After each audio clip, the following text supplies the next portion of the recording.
Hello. No sound.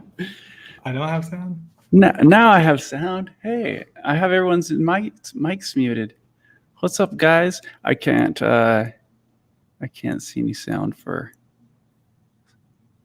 I don't know. Maybe the sound is working. In the chat, is sound working? I can hear you. You can? Well, okay. That's a step in the right direction. So this must not be the portal of wisdom because I can't get anything working. Look at what you're working on, man. That's great. I was just looking at that intro, man. That Phobos is looking awesome. Thanks, buddy. Yeah, very cool. By the way, hello. Hello. Can you tell me how to pronounce your name? I can't unmute his mic, I don't think. Okay. Maybe we can write it. Troubleshooting. We could write it on our screen. Oh, there it is. He can hear us now. There, it looks like it's unmuted. Hi. How's it going? Can you hear us, buddy? All right. We'll just keep going as if everything's normal. Yeah, we'll figure it out. We'll figure it out. I had so much fun yesterday. I had to come back. So Good. Thanks for having me. Yeah. Well, sorry I started so late. I can't. My headphones I think they're out of batteries. I'm gonna try unplugging them. Here, let me put it on your screen so we can all see someone actually doing some work while I do this.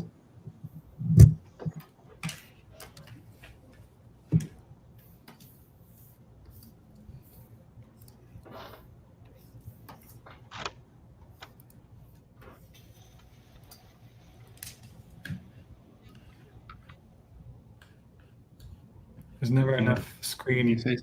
Someone say something. There's never enough screen real estate for all the reference. I need to try this again. Not portal of wisdom.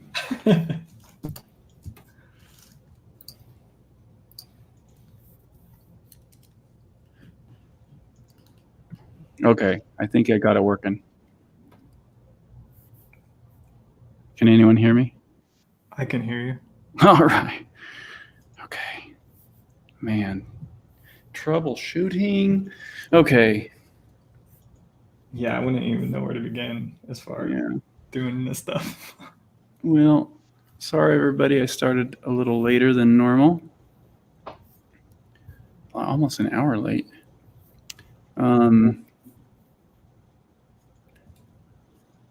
Let's see. Joshua, I don't know what's going on, but it doesn't look like you can hear me, and it doesn't look like we can hear you. Welcome, Jessica. Hey. Yeah. Hey, Jessica. I can't hear you for some reason. There we go. Now I can hear you. But I don't know if that means it's fixed. Well, you're welcome. If you can hear us, you're welcome to show your screen, and then I can show your screen on the screen. And I'll just keep cycling through everybody's work. Okay.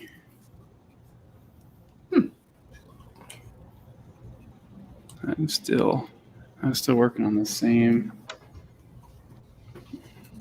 page. Taking forever. I didn't work on it at all this morning, or after I left the stream yesterday. That bird's eye view is so fun. Yeah, that part I really like how that turned out. Yeah, that's super cool. It looks like it's almost done. Kind of, yeah, it's getting close. The left side's getting there. Yeah. Very cool. Well, if it makes you feel better, I'm also working on the same page. But I was working on the harder parts of the same page so that I have the easy stuff left over. Oh, yeah. What is the name of your book, or did you announce that? Or is it secret still? Jessica. Oh, me? Yeah. I don't have an official, this is what it is, but this is as official as it is. I'm calling it Interstella. So. Oh, cool. Yeah, it's what I'm working on, and I'll share my screen in a second when I hide all the secret parts I don't want showing just yet. I just have a little 32-page introduction comic that introduces the main character, and it's given me a chance to test run a bunch of different things and styles. And I finally settled on the processes that I want to employ in my graphic novel. So, but I'm kind of thinking of using Interstella as an overarching title. And if I do come out with sequential books afterwards, I could do Interstella, this and that, Interstella, this and that. So, oh, cool. Yeah, kind of what I'm thinking of. Oh, here we go. It'll be really cool when it actually becomes available. One day.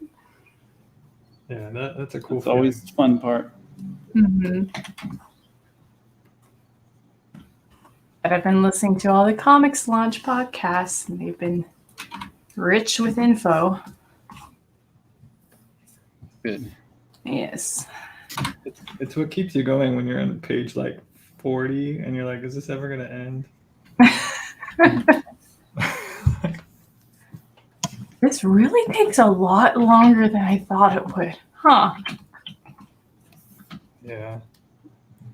Yeah, I think that every time I start a new one, I'm like, wait, I wasn't going to do it that long next time. Then I go longer, you know? Mm-hmm. I'm like, dang it. I've locked myself in for how many years now? Like 300 pages sounds good. Yeah. Nice round number. I'm like, whoa. Oh, man. And it, yeah. Okay. The tough part is when you have to add material. Like I was looking at my story and I put it up on the wall, and then you see gaps in like how the beats go with the story, and you're like, I think I need like 5 more pages to tell. And you're like, no, what am I doing? Yeah. Mm-hmm. It really needs that scene in there. That means a whole new scene.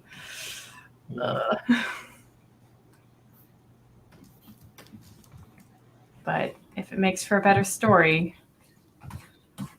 The tough part is fighting the temptation to go back and redraw stuff, because say on page 50, it looks the characters are starting to evolve from when you first drew them on page 5. Yeah. And I'm always like, I got to go redraw that face. Or I got to go redraw it. I mean, this is essentially the training wheels. I've been allowing myself to go back and fix things within this 32-page confine. I might need to really restrict that when I start the actual graphic novel. So otherwise, it's just, you're always going back and fixing things. Yeah. Forever. Okay, there we go.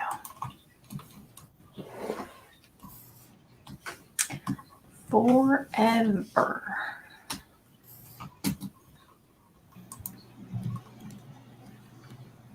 You just got to do it enough, and then you'll be so sick of fixing things that you'll be like, done. Yeah, I don't care. It's going to just stay that way.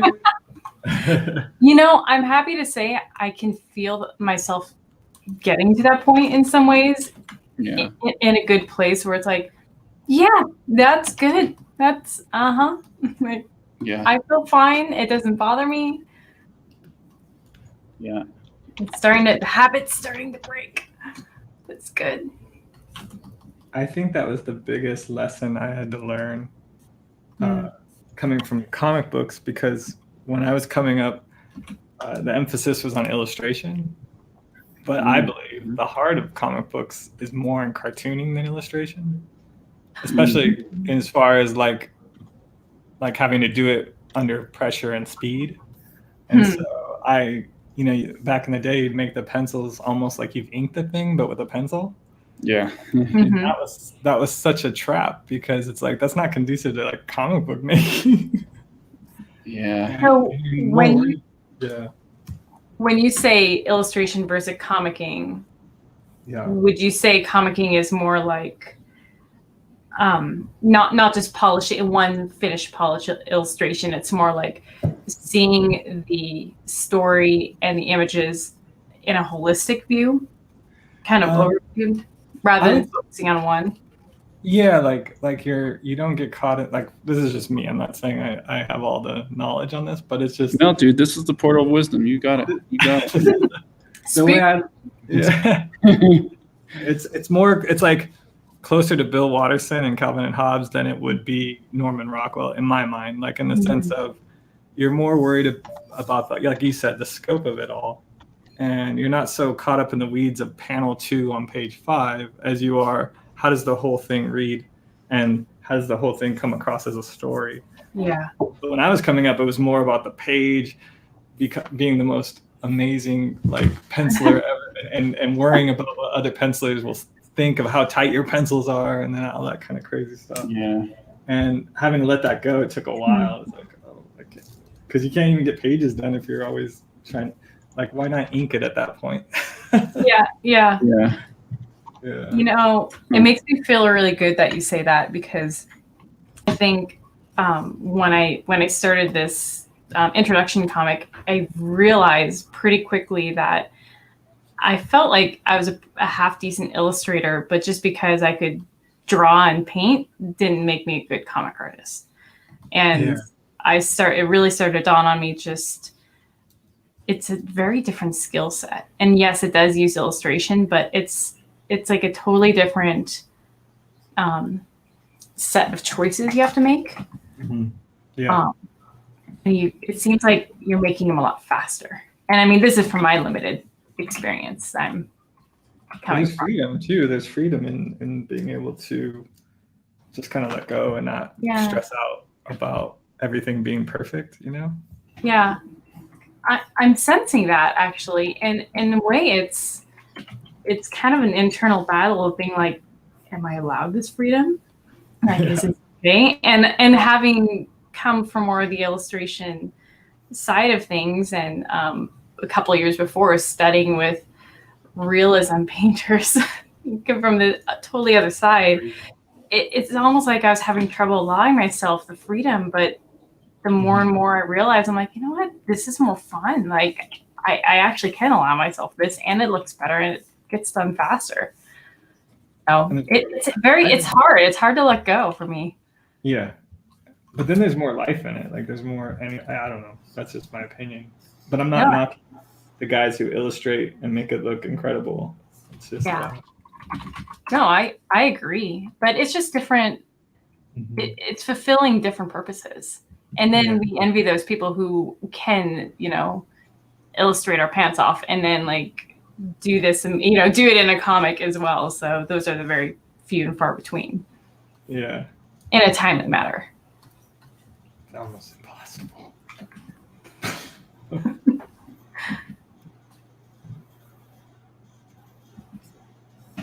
I think partly that's why comic books aren't viable as a way to generate income, because you're called upon to be an illustrator for 30 pages or 20 pages in a month, but you're getting paid you're getting paid production artist level for illustration level stuff. You know what I'm talking? Like, the industry wasn't built on that. It was built on people being able to crank out pages in like 2 weeks, and the rates never caught up to somebody being able to, like, because the amount of skill that goes into those pages and the time, the rates don't equate for that.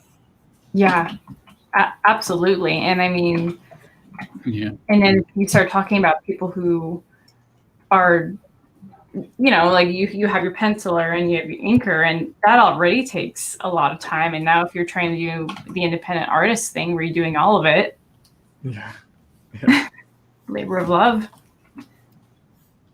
And then on top of it, be the marketer and the promotion guy. That too.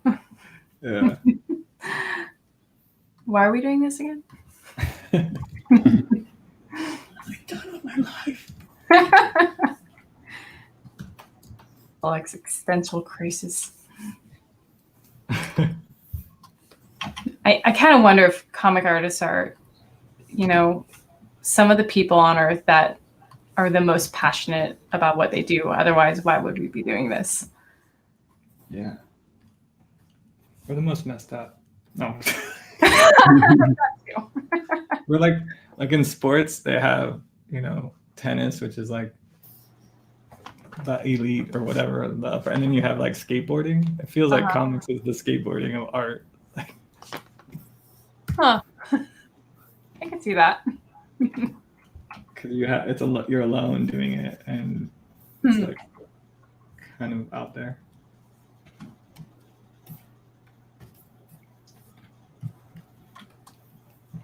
And I'm just talking. I've done some children's book work in the past as well, and nothing published, nothing really professionally, but that even, I mean, depending on the level of detail, really, that is even so much just faster than doing comics, because typically it's only 32 pages. Like, that's it. Yeah, that's true. I tried to do it. I still haven't released it yet. We've finished it. Me and my friends have finished one, and I really like it. But the biggest question is, how do I release it, and when's the best time? And, you know, like, should I keep trying to show it to publishers, or should I just try to kickstart it? But it's a children's book, so I don't, you know, it's not my audience really. But yeah, it still took a long time. Yeah, I But mean, it wasn't near as long as this, of course. I could do it on the side, but yeah, I don't know. That's a whole different world. it is such a different world, and I haven't even been in it since 10 years ago, at least actively seeking out and researching, and oh man, it's a whole different world. I think I was just a little turned off by it. It felt so, not niche, but you had, like, even more so, you really had to fit a very specific. Yeah, that totally turns me off of it too. Yeah. It's very gate kept, and you have to kind of play by the rules. Yeah. I mean, I like rules, but if they make sense, you know. Yeah. Most of those rules didn't make sense to me. Welcome, Zach. Sorry. Oh my hello. God, on your head now? Yeah, well, I was wearing it like a mask, and then I was like, last time it got too hot, so I was putting it on my head because I didn't bother to brush my hair. So now I have a equivalent of an American tinfoil hat. So Good for you. Hi, Zach. I expect to see this thing like show up in different parts of your room every time you hop on the stream. hey, that's not a bad idea. Like, where's it It'll going? be like where's Waldo? This bomb everywhere.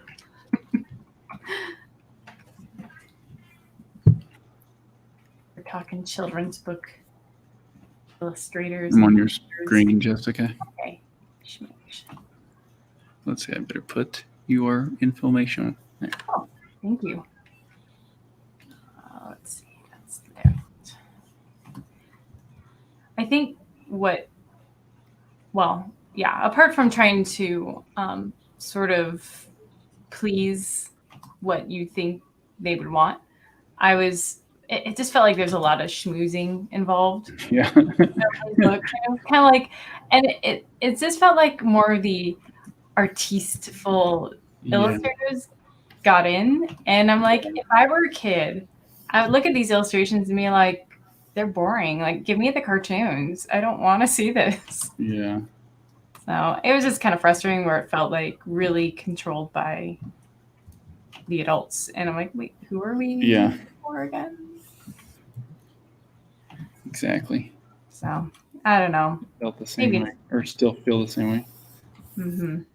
You know, I think about soliciting to agents and stuff for my next graphic novel, but then it's just looking through the agents and the good ones and stuff. It just I haven't found anybody that I've really. There was a couple, but I still haven't done it because I haven't submitted anything, because I know it means I would need to sell it as a, middle grade book, like the next thing I work on, and it would mean if they like it, it's going to really change the dynamic of the book. to please this crowd. Oh, yeah, And, yeah. and I don't know, like, should I'm having success self-publishing, so it's not, it's not like I'm making buckets of money or anything, but it's been supporting me for 5 years. So Yeah. I don't know, like, will it be better if I go that route? I kind of don't think so.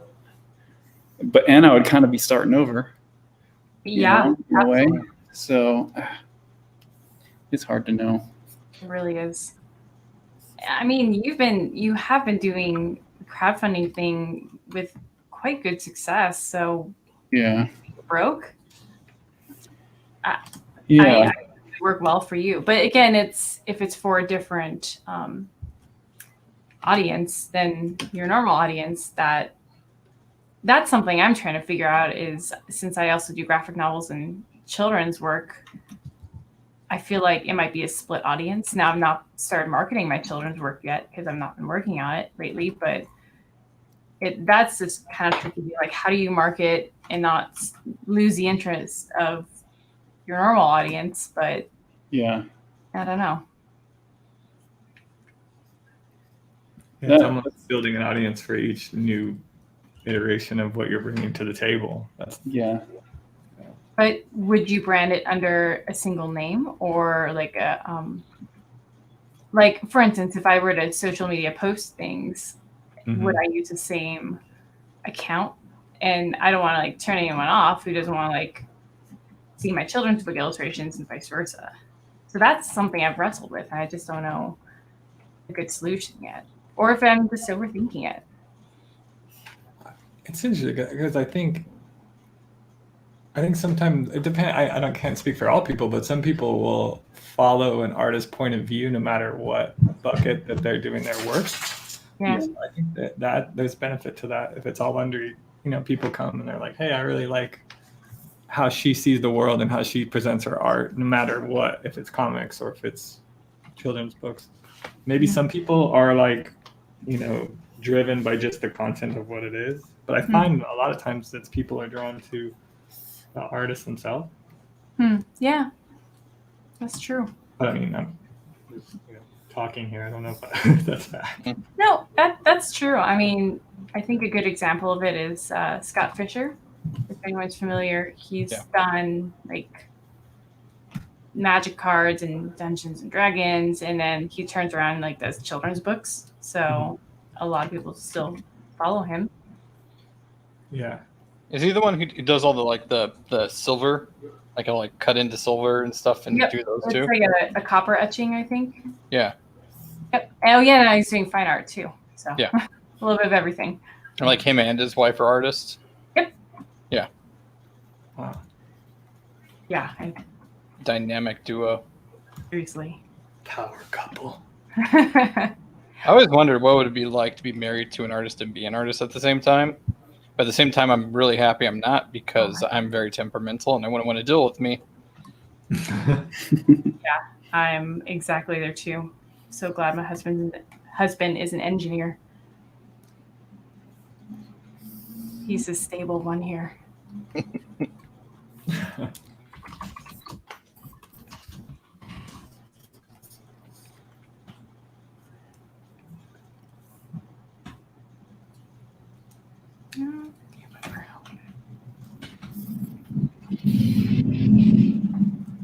Oh, I was going to ask Jason if you have Coffee Table Comics.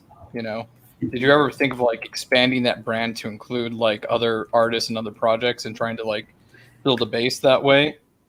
So it's not. Yeah, I did. I have thought about that, especially when I first moved here. And I don't know if for anyone who has followed for a long time online, during that phase, I kind of got convinced to brand Coffee Table Comics more than my name. And so I changed my YouTube channel to Coffee Table Comics and everything. And so it could be more like inviting for other artists to want to come under that umbrella. But then over over the course of a year or so, I realized it's so much work and it's so hard for me to just get my own books done and be excited about every hat I need to wear, like uploading the publishing information to my distributor and making sure I'm hitting the deadlines with these other channels, and so that Diamond doesn't cancel my book. And it was so like annoying to do that side of it. And that would be the main thing I'd be doing for everybody else's books. And so I was, and then I had that conversation with Mark Smiley, who started Archaea, and basically did that. And he stepped aside from making his own book for 10 years to just publish other people's books. And he said he enjoyed it, but it was because that was his creative outlet, was to find artists and get their books published and, be a part of all these great properties. But then he sold the company and went back to just writing books, because that was kind of what he got into it to do. And so I after kind of going back and forth with it, that's kind of the conclusion I came to, is that I'm not good. I'm not the part of publishing that I'm not good at is that side of it. And so I don't want to promise anything to other people and then drop the ball on not getting their books into Diamond or whatever, because I can suffer for my consequences, but I would hate to have people sign contracts with me and then they suffer for stupid decisions I've made, or me being lazy or forgetting something, Yeah. So that's kind of where I'm at now. I although a friend of mine had a suggestion just the other week in an email, which I thought about a little bit, which is selling other people's books under the Coffee Table Comics shopping cart type thing. So like say you guys send me Golma and Interstella, I would have a little stack of them, and I would list them in the Coffee Table Comics store, and then I would fulfill them, and it would just be kind of like I would take a cut of it. And so it wouldn't be me like really doing anything other than being a fulfillment channel and getting that exposure, kind of like what Amazon does. Yeah, I was about to say you like like an approved by Coffee Table Comics, comics. But it's not something I would do.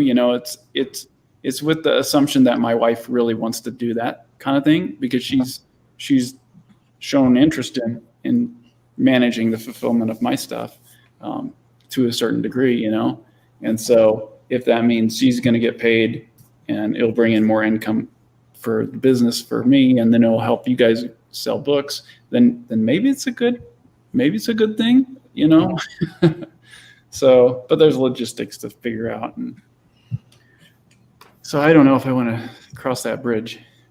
I would be terrified of the legal side of it. Because there's always going to be complications and problems.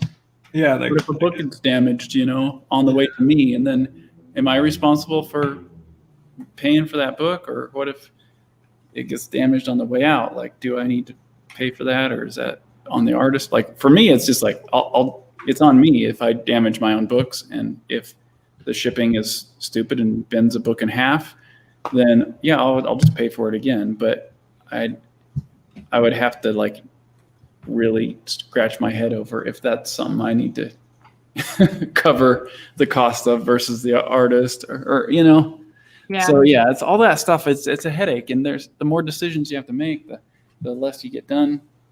Yeah. The things that are important. So again, I think there are people that really excel at that, like Peter from Alternative Comics. He excels at the business side of it, and he loves it, and you can tell.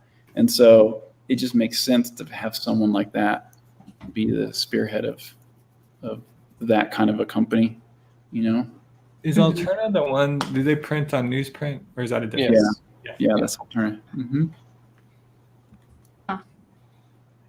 Yeah, that sounds like something you probably shouldn't do right now.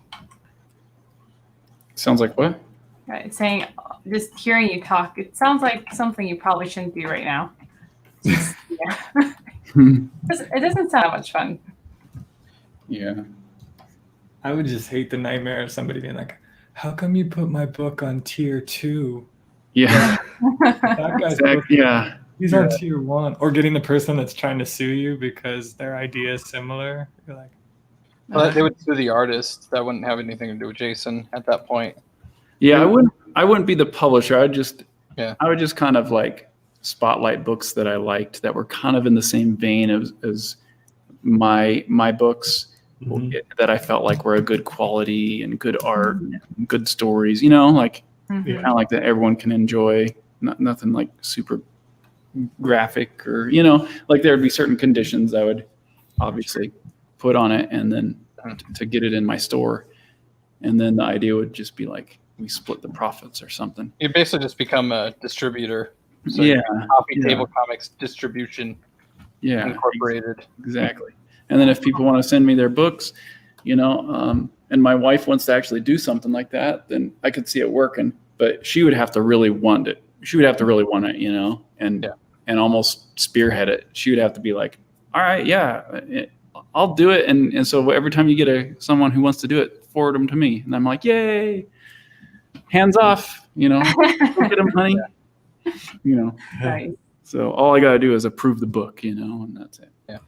Now, would you say that would be a great opportunity that if, for instance, you did have a different artist book on there and they already had an audience and they look up places to find that book and are like, oh, look, it's not available on Coffee Table Comics. And then they find out about you. So, well, yeah, see, like, for instance, like if that thing were to happen, I would like to get Doug to Naples books, and because he doesn't want to be a distributor, just like I don't.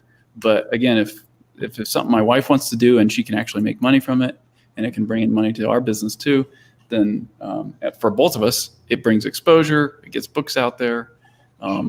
It kind of makes a nice little list that's organized. What is it? When organic? when you like curated list of good comics, that people will like if they like my stuff. I could see that. I could. But yeah, your wife would really have to be on board and it'd have to be like the right timing as well. Yeah. Cool concept. Yeah. But I at the same time I don't want to launch into something that's going to be a lot of work that will bring in $50 a month. Exactly. Yeah. And that's what I think it's going to do. Yeah. Is it going to be worth it for all that work? All that setup and time and communication and blah, blah, blah, on and on. Oh, come on. Don't do this to me. And like, how much will it take away from the thing that you really want to do? Or like, if you want to tell stories or make new stuff, is it taking away from that kind of those questions? I figured out what was going on. My colors were off just by a little bit, and I couldn't figure out. But I figured out that my paint bucket was only set to 90% opacity. So frustrating when it happens. Ooh, oh no, I had color margin on. That's bad for flatting. Oops. Well, now that my colors are messed up. You shouldn't say all the mistakes you're making, and then everyone would think you're doing an amazing job. Now the only reason they know is because you're saying it. I'm here as your spiritual flatting guide. Learn from me. Oh, there it saves. All right, I think I'm done. I'm done. It's saving, so it's a sign. And I made sure it's saving every half hour now because the other day I lost a lot of work. Oh, no. That's frustrating. Luckily, I was able to grab a screenshot with my phone before my computer died. Oh, yeah. I've done that before when I was live streaming, and then my computer crashed and I lost everything, and then I went back to the live stream and got a screen grab, and then I was like, oh, I'll just trace over it. Yeah, that's exactly what I did. Smart. That's awesome. It was like a face I was working on, and I just, the expression wasn't right, and it was like the third or fourth time I was finally like, yes, it's working. And then like my music started cutting in and out, and the cursor started moving slower. I'm like, no. The phone. All right. I think I just started using iDrive to back up my files. And it was working for a while, but now it's having some trouble. And I think I just got to figure out some settings. But you use Carbonite, right, Jason? I do, yeah. Okay. How's that been for you? I really like it. I've never had a problem with it. It's really, really light on the computer's CPU and stuff. And so it handles everything in the back end. It never makes programs stop so that it can think and save stuff. It kind of handles everything at the end of the day when the computer's asleep, I think. From what I understand, it will like just go through and see any files that are changed and then upload any changed files at the end of the day. So I've never had to use it, but it sure is a relief mentally to just know that no matter what, my files are backed up every day somewhere on a cloud. So even if someone comes in and steals my computer, it doesn't matter. I mean, well, that it does matter, but it won't. I'll still have my files. Right. Yeah, exactly. They're not gone forever. Yeah. And then I also have Dropbox, and I tend to put all kinds of stuff in Dropbox that I'm sharing with other people. So that's even another off-site cloud storage thing too. So if everything were to crash for me or disappear, if my computer were to just disappear and burn down, whatever, I would still have everything. And it's so nice to be able to not worry about that. Yeah, that's it. It is nice to have peace of mind when it's actually working right now. It's not, but so Carbonite. I was looking at that, and I was looking at iDrive, and it looked like the upload speeds for Carbonite were a lot slower. So I ended up going with iDrive, but it doesn't seem to take up any of your resources. Does it pick up my resources? It doesn't seem to take up any of your the CPUs type stuff? Yeah. No. I've never seen it affect anything before. Okay. And I've used some other software too that has, like backups software that you plug in a hard drive to it and then it backs it up, and it back in the day, and it would always just kind of take control over things, and so that was always frustrating. But yeah, it's been real good. Okay. And I've never tried much else after getting it. So, I'm sure there's other software that's good out there, other storage, cloud software. Well, I'll see if I can get iDrive working again, but if not, I guess I have a backup. Yeah.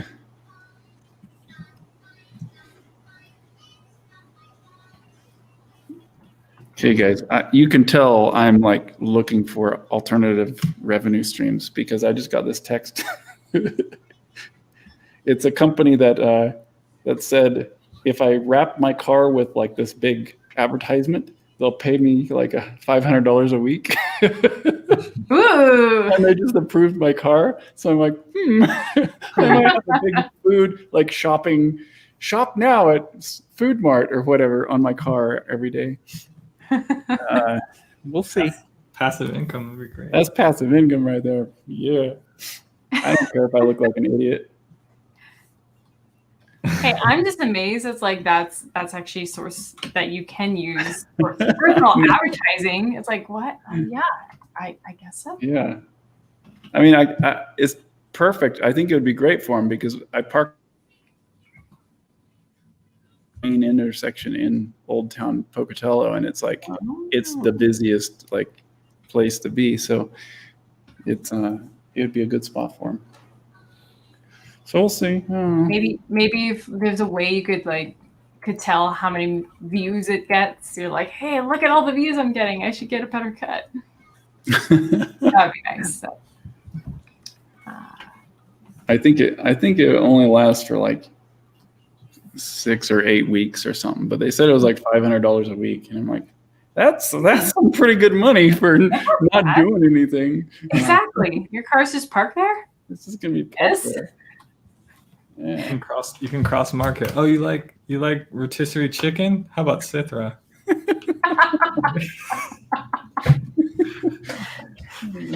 Now I'm regretting that I work from home because when I park it in front of my house, like what would I do?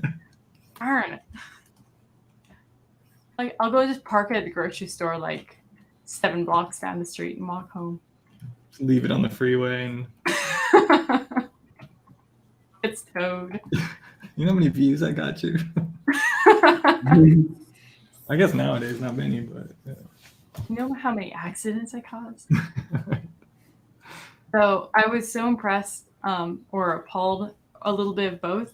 I saw a couple months ago a truck. It looked kind of like a small moving truck, and they had LED panels on every side, and it was like playing advertisements on all 4 sides of this truck. It was just going down the road. I got stuck behind it in traffic, and I was just watching. It's like, do you need plumbing? Like blah blah blah blah blah. I was like, it's a TV on all 4 sides of this truck.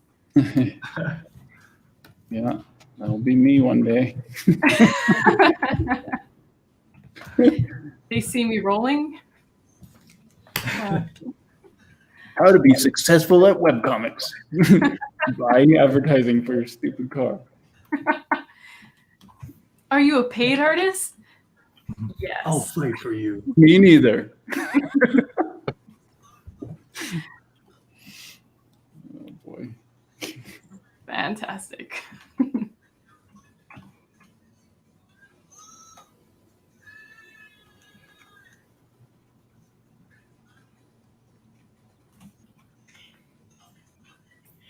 I haven't even been checking any of the chat.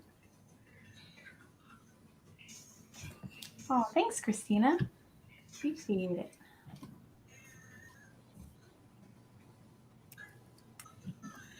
Okay. So because I'm new to the live stream world, I didn't know that if my screen is visible, that I'm actually visible still in the corner over there. Like, Mm-hmm. I'm like, thank God I don't pick my nose a lot. I was just gonna ask, have you been picking your nose? You know what I mean? Like, I didn't like take my shirt off or whatever. Like some weird, like. You're safe. Yeah, I was like, no, I didn't know. And I'm like, I was just like scrubbing through, like, did I do anything weird here?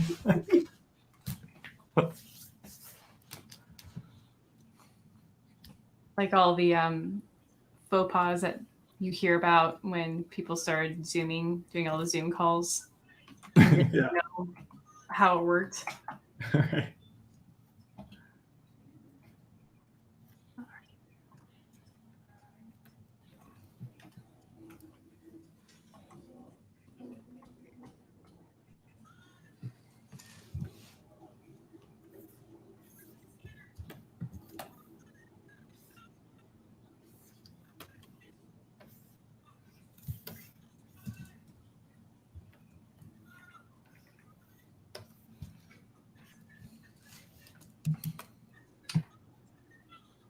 Michael, I are don't know if these you can hear that in the background.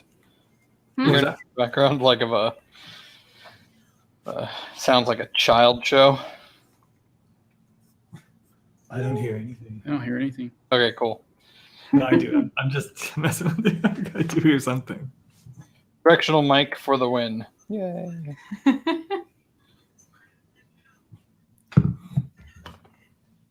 Michael, are those characters for your comic? Yeah. This is the lineup for. I think I have a better lineup. I'll show you Oh, fun. because this is the old one. For some reason, I had it. This one has the branding on it, so it's better. Ooh.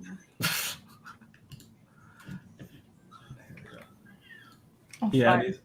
these guys over here, the main two characters, Abe and Sam, and this is the main kind of creature that they're chasing through the whole graphic novel. Oh. Who's What, the is, little, what is it about? I'm sorry, what was that? I was just gonna ask, what is your comic about? Yes, So this, elevator pitch. yeah, it's set in the Pacific Northwest. An alien spaceship crashes, releasing all these creatures onto Sam's island, and this creature right here, the Ventrax, escapes, and he's gonna kind of wipe out everything unless they catch him before he does that. Ugh. I like the little Blue's Clues dog alien. Blurk. Was that his name? Yeah, Blurk. Even better. Yes. It's like I just took the character from John Carter of Mars, the dog, and married him to Stitch, and was like, "Here you go." Aw. Who doesn't want a blurk? Right. And that's all he says in the comic. That's so fun. But I might have some. Let's see.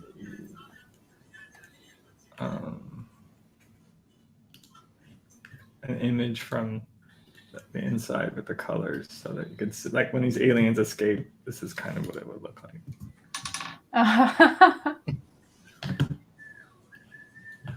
Oh yeah, that's the one on your website. Yeah, and it has a little bit of a Gremlins feel to it in the book, where like these little creatures get inside the pizza shop and they start like messing things up. Or they're like eating pizza and soda and stuff. How far are you into the story? I've laid out the whole thing, and out of 140 pages, I'm on page like 84. Okay. Whoa. All right, So- and then I'm going to ask you, how long did it take you to get to that point? It's actually been going pretty good. I'd say 6 months maybe, Nice. so maybe less. Fun. Which is fast for me, but That's so doing fun. working full time and everything. So for me, I'm like, this is way faster than my old comic, which took 20 years, but or 15 years or whatever. Yeah. Yeah. I like the guy in the pop machine. Yeah, he's just getting diabetes right there. Oh man, that's so fun. And you're just doing the line art, right, in the inks, or are you coloring it? I don't know yet. I hired a colorist to do those pages to get kind of put the feelers out there and get interest and that kind of thing. But I'm trying to figure it out. Like, do I kickstart it and then use that to maybe hire a colorist, or do I just color it myself? If I color it myself, then it just prolongs how long it'll be until this thing comes out. Yeah, that's true. So I don't know yet. I'm leaning towards the Kickstarter Mm-hmm. thing for coloring, but I kind of fight against not having a finished thing on Kickstarter. But I feel colors, if the whole book is drawn and done, I don't feel as bad. So Yeah, and it's not like you're still creating the book. I would venture to say that the largest part of work is done. yeah. Colorists might raise an eyebrow to that, but they can raise their eyebrows.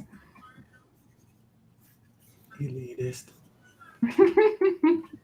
All the colors have left the chat. Forget you. Hey, I am Porter. plotting here. Porter. Trying. Name. Amateur.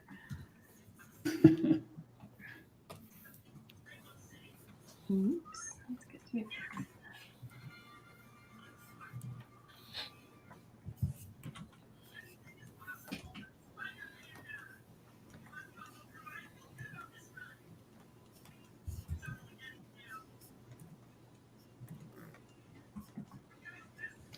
Thank you, Josipa. I think that's how you say it, or Josipa. It's Josipa. Josipa. Mm-hmm. Sorry, I butchered your name. No worries. She was on my stream a while back, and I kept on saying Josipha, and I'm like, I'm probably saying this wrong. So I learned it. Hopefully, I am saying it right.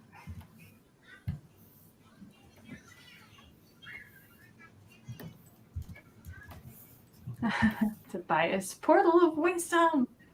You must bask before going back to work in 5 seconds. 5 seconds is over now. Bye. Your live stream has been renamed. That was very fast.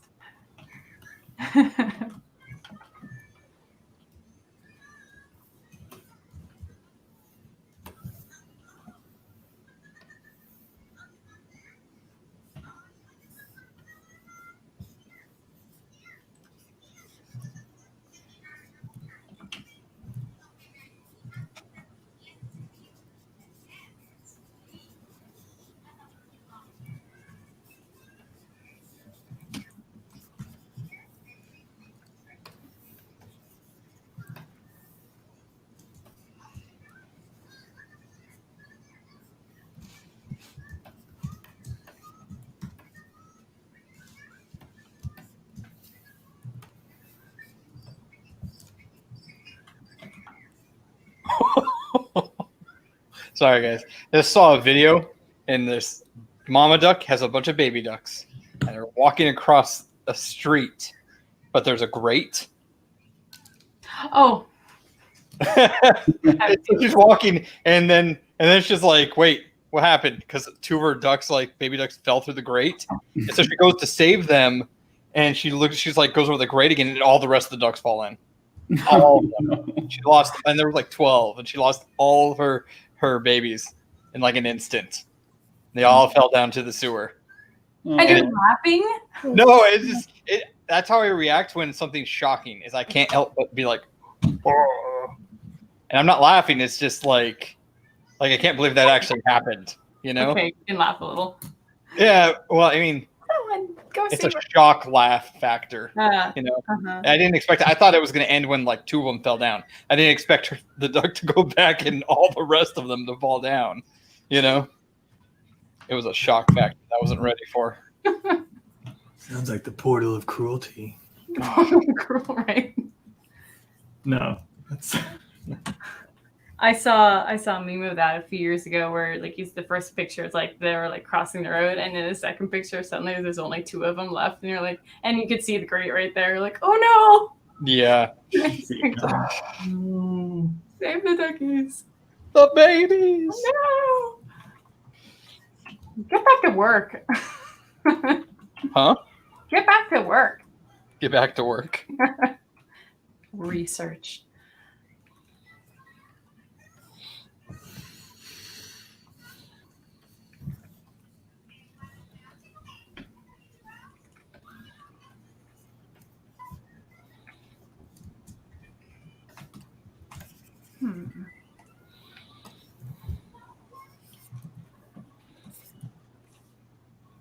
Somebody said Teenage Mutant Ninja Ducks. Hey, I would love to think of it that way, where they now live underneath and they're going to become superheroes. Wait, Yeah, I feel better about it now. Yeah, same here. would this be like TMNT meets Tailspin? Or Oh Darkwing Duck? my gosh. Huey, Dewey, and Louie. As ninjas. All right. Dinky Ducks. Coffee Table Comics will be putting out Darkwing Ninja Duck Tales. Ninja DuckTales.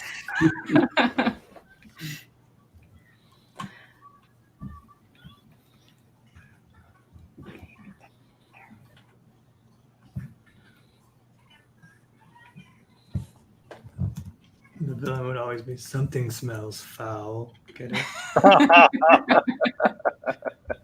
So bad. Oh, the puns are already on the way. Oh, yes. Bad jokes. Bad joke. Just see the entire chat disappear. You just Quackabunga. Oh. Quagga.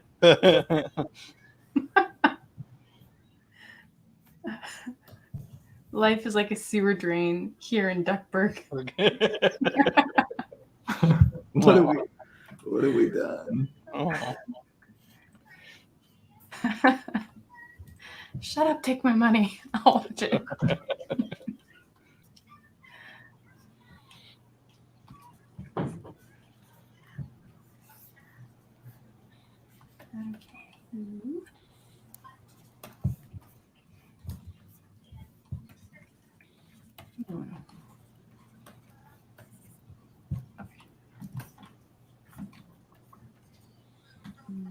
I didn't mean to bring down the mood.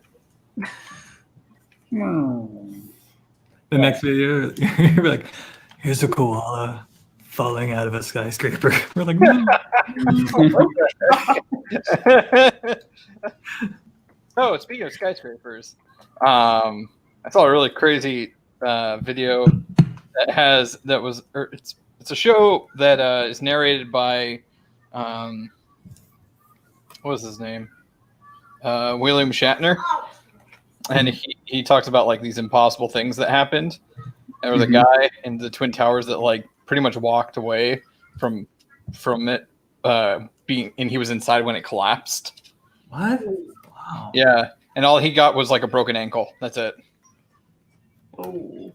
And he fell 18 flights of stairs.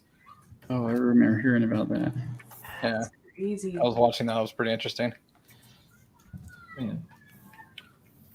And then, like, I go trip over a curb and like break my leg. Yeah. Yeah, like that guy who ate the snail and died. You're like, what? Wait, what? This He's dude, what? this guy, he was like 8. I want to say he was like 15 or 18. He was messing around and ate a slug outside. And I guess the slug had eaten like rat droppings. Oh, And so he never was able to fight it off, and he ended up passing away from it. But it was just like this crazy, like, look at me be gross and eat a slug, and then he dies. It's like, whoa. careful what you eat. Especially slugs. Must be a superhero then. But then you can like survive 80 flights of stairs and like, Right. walk away with a broken ankle.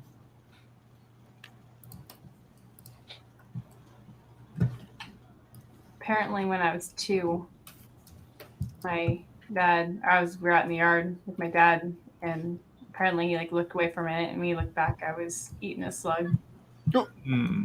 but I didn't die. Not yet.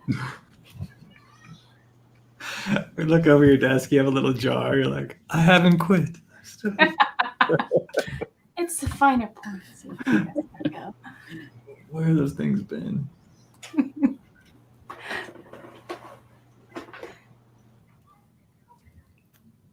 Oh man, where am I? Yeah, someone for the portal of wisdom. I just read Steve's comment and I was like, oh no. Sorry, Steve. Call the portal of wisdom now. Portal is empty today.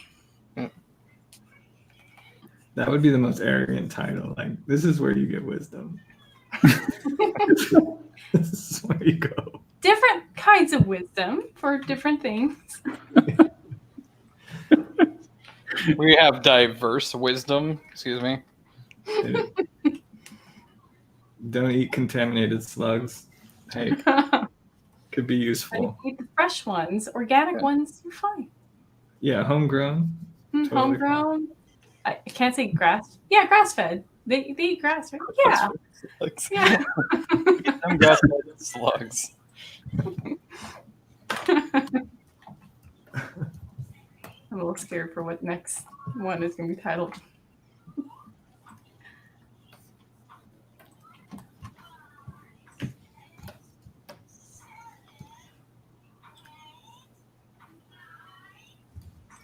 Aha, found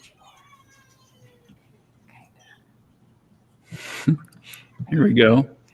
if we're talking about the weirdest ways to die, did you hear about the guy that was hitting a beaver with a stick and it bit him on the inner thigh, severing an artery? That's horrible. I never heard about that. Or there was this lady. She was fishing, and when she was pulling the fish out, it went into her throat, and she wasn't able to get it out because of the scales going the wrong direction. How did it get into That sounds her horrible. Yeah. Oh man. Ooh. That one gives me the Wait. So she was fishing and suddenly. And she's fishing, and then I guess the story is that she really like whipped out the fish to get it above water to like catch it or something to get it out of the water, and she whipped it and it landed in her mouth, and it went enough down her throat where the scales and whatnot like kind of became like a Chinese trap. Oh, that sounds horrible. And she suffocated. There was a whole show on like weird ways to die. Dang. That would be horrible. That gives me the willies right there. That one. Pearl of wisdom, mic drop. I feel sorry for the fish. Unless you're like, yay, I caught a fish. Like, why? That's a small target. Like, it's a very small target. Wow. Why was the guy hitting it with a stick? The beaver. That's what I'm wondering. Hey, don't mess with beavers. Beavers No, are- but I mean, it's like you're gonna go after a beaver like that, like with a stick. Right? What if the beaver was like attacking like the foundation of your home, trying to eat the foundations of your home? I didn't know that was a thing. Beavers are not like termites, Zach. Oh, no, they'll take the wood. Treated. They'll do things. Beavers are known to do things. Is that where the show Two Angry Beavers came from? I have no idea, but I missed that show. Good old 90s shows. Yeah, I'm never going fishing again either, Justin. Actually, I've never been fishing, but No, you're fine. Just I'm keep your mouth definitely not shut, going I guess, when you go fishing. Mm. Ugh. Why are you making weird noises? One time on stream, this guy told me about this girl. I learned it in the portal of wisdom.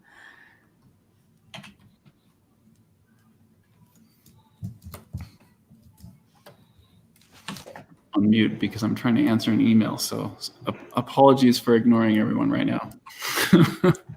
Okay, it's even worse than I You thought. guys have to be the portal of wisdom all by yourselves. Oh, Oh, no. goodness. Oh, don't give us free reign. You're doing good. Keep it up. It looks like he was just trying to.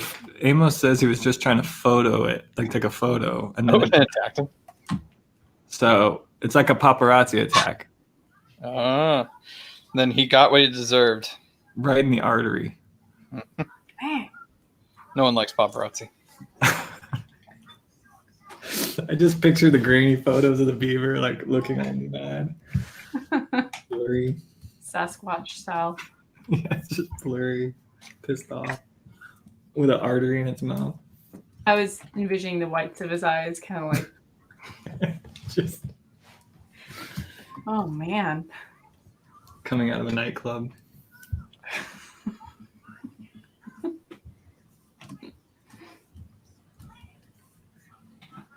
Yeah, that has to suck. Oh, it's hard to think about colors when talking. There's also a guy, I think he got drowned in his kayak from a goose or like a swan. It kept attacking him and it capsized his kayak and he ended up dying. Hey, geese they're mean. Mean birds. Yeah. That's why I stay inside and don't do anything. It's a safer thing. That's my life.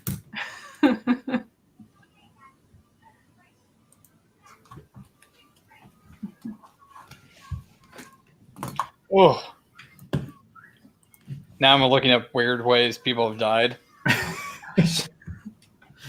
guy from Palm Beach died after winning a cockroach eating contest because there was insecticide inside. There was enough insecticide inside the cockroach that he ate that it poisoned him and died. That's nice. Dang. Nobody Who thought enters a cockroach eating contest? All the things to eat. Cockroach would not be one of them. Fairly slugs are better. I'm just saying. But It's like, has anybody watched what was that show? Fear Factor. It's a while ago. You ever watched Fear Factor? That's all they eat, like it's cockroaches. Every episode, they're like, "You now will eat cockroaches."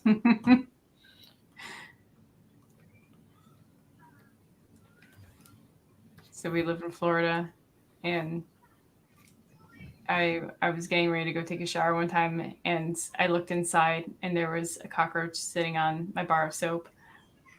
And it's just Whoa. like, I'm done. I'm done. It was just like it's a little, and then we're like, hello, like I'm all clean now. the Take me cleanest out. roach of all time. Exactly. Did you name him? Bubbles. Bubbles. There we go. Zest. Bubbles. Bubbles the cockroach.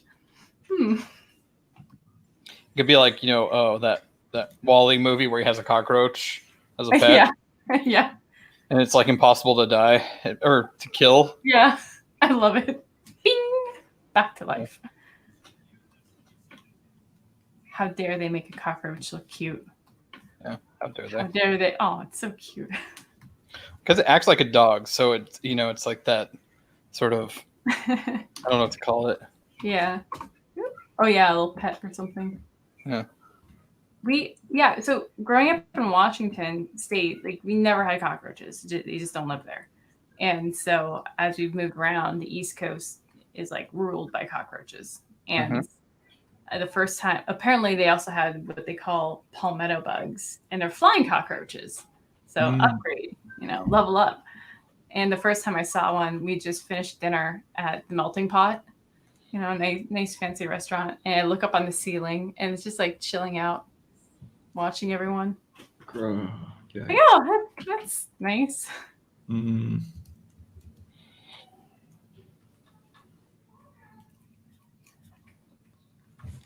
At Texas and New Mexico, cockroach cities. What? States. What? I was like, wait, what did I say? Texas and Mexico cockroach states. Excuse me. Oh, wow. There's tons of them. And I didn't know though when I moved to Texas that there's these like little tiny cockroaches called I guess I call them water roaches because they literally come out of your sewers if you don't pour bleach down them like once a week. And they're really annoying. Perfect. You know? That sounds fun.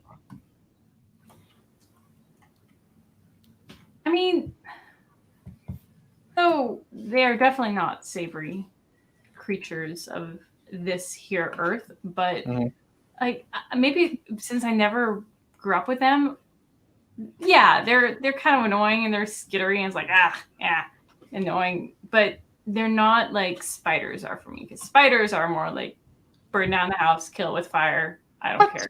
Get out. I'm the opposite. I'm like, hey, a spider, and I pick them up and I put them somewhere I want them to kill the roaches because they'll kill the roaches. And anything that kills roaches to me is okay in my book. How big does a spider have to be to kill a roach? Roaches are big. I mean, depends. Like the water roaches that I get are tiny, so a spider, take it easy. Okay. But yeah, no, there's some pretty big ones here, and the bigger ones, I don't know. I don't know what kills those things. Just fire. Fire. Fire and hard drugs. It's the third apartment I've gone through in a year. Keep moving. In Washington, we'd call them the August spiders. They weren't poisonous. They were just big, furry wolf spiders. And the story my mom tells is she remembers one day, like, just kind of sitting and reading something at the kitchen table, and she's like, I felt a presence enter the room. And she like looked over, and it was just this giant spider like walking across the carpet. Giant for us. I'm sorry, Texas. You know, you're bigger and Everything's bigger here. it was 2 centimeters big. It was huge. It starts off like with you think it's going to be like a spiritual, like a specter. Exactly. Really good.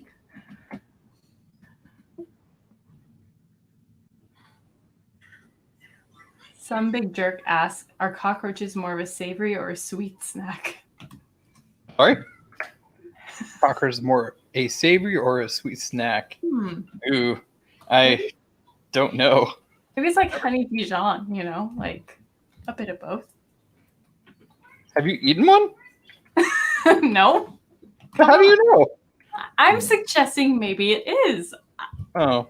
But I only Is that like I can't answer that question because I never had one. probably tastes like Raid smells. Like spacey raid flavor. it's like sushi. If you eat too much, you'll get poisoned. You're like, okay. Uh-huh. I think Jason just left us. No, Jason's busy. He's a busy man.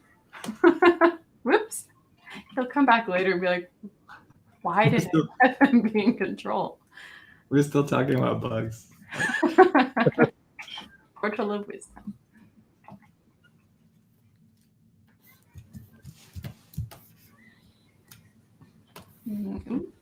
Oops.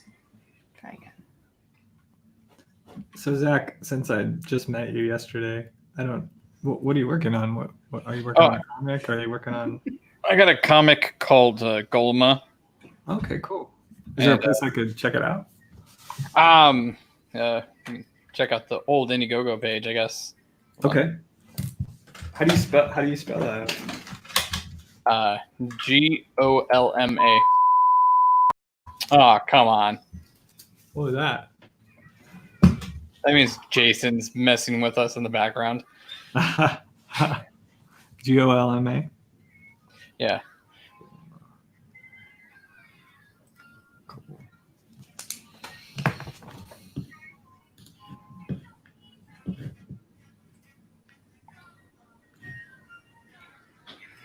Sorry, I had to do that. I couldn't help it. I'll Yeah. be back. I was like, ah, Jason. I was trying to tell him what I'm working on, and you're like, nope.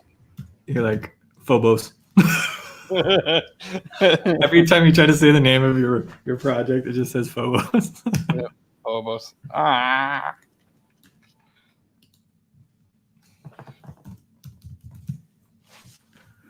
I'm looking it up now. Is it World of Golma? Oh, that's one of them. There's one that's just called Golma. Graphic novel?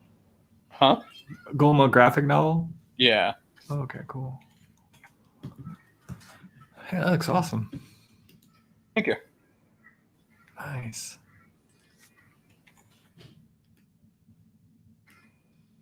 I'm too late. Huh? I said I'm too late for it. Yeah, a lot of people are, but that's okay because I don't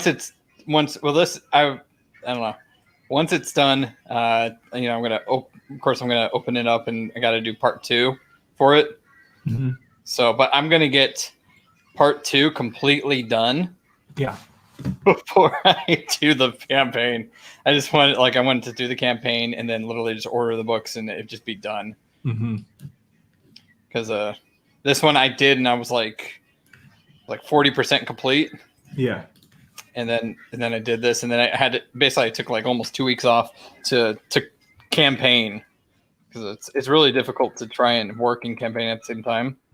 Because every day I'm going on shows, I'm constantly talking to people. You get too tired to work and campaign at the same time. Right. So then, did you do all the colors and everything? yeah, I do everything. Nice.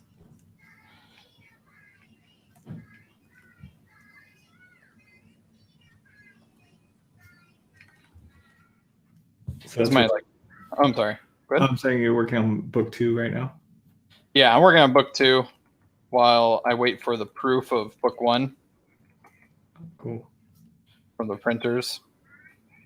And I'm kind of worried though, is because I wanted to get this done like last month because everything's like getting so close to the elections and stuff. I'm scared to start sending out mail, you know, Yeah. because it's gonna be chaos, absolute chaos. So I'm really trying to. I'm like, where's the proof?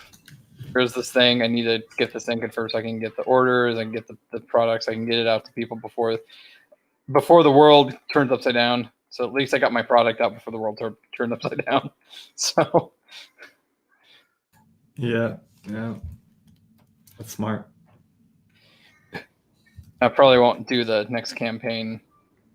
Well, once it's the book is done, and even then, if I get it done before next year, I'm not going to do it the campaign until next year. So because there's just the holidays are kind of a crappy time to do campaigns. Oh yeah, that makes sense. Because of all the people shipping stuff, and especially now with the way things are kind of bogged down. Yeah. So that's what I'm thinking. I'm just gonna wait till next year to worry about it. And it gives me time to like try and build some kind of awareness to it. Yeah. Well, if like you're doing your book, and if you're going to campaign it, what I would start doing right away is getting a mailing list put together. Yeah. I'm slowly doing it. I think without shows, it's kind of it's a challenge because people don't want to give you their info online. Well, I mean, I did only like a month of campaigning for mailing lists, and I got quite a bit of people. I think when you do shows like this and people get to see who you are, they're more like, yeah, now I know who this guy is, and I don't mind giving him my email because I know who he is. Seen him, seen their face. Was this kind of thing your primary way of building your list, like going on podcasts or yeah, yes, okay. because well, when you do tweets and do like social advertisement stuff, people are kind of like, maybe, but when you're talking to people, especially if you have energy and whatnot, you're more likely to be like, yeah, no, I want to support this guy. Right. So like going on with Jason and Art and all these people have been paramount to me having any success with this book at all. So cool. Yeah, that was my biggest hurdle is the because for the longest it's like I just want the project to be out there and not myself. Mm-hmm. And overcoming that to be like, okay, I guess I have to try to do some kind of change it up a little bit, Yeah. You have to become the salesman. Yeah. Annoying.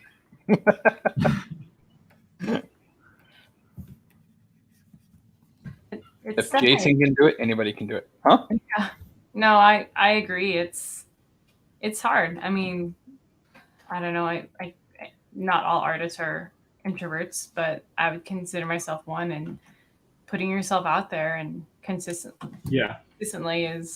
can be very daunting. Yeah. That's why a lot of energy. What was that? Oh no, I was just saying like people like where they have a good mix of both, like somebody like Dr. Apple or you guys, where it's like, oh, you have the energy and the art. Yeah. To cultivate that kind of stuff. No doubt comes through practice too. Yeah.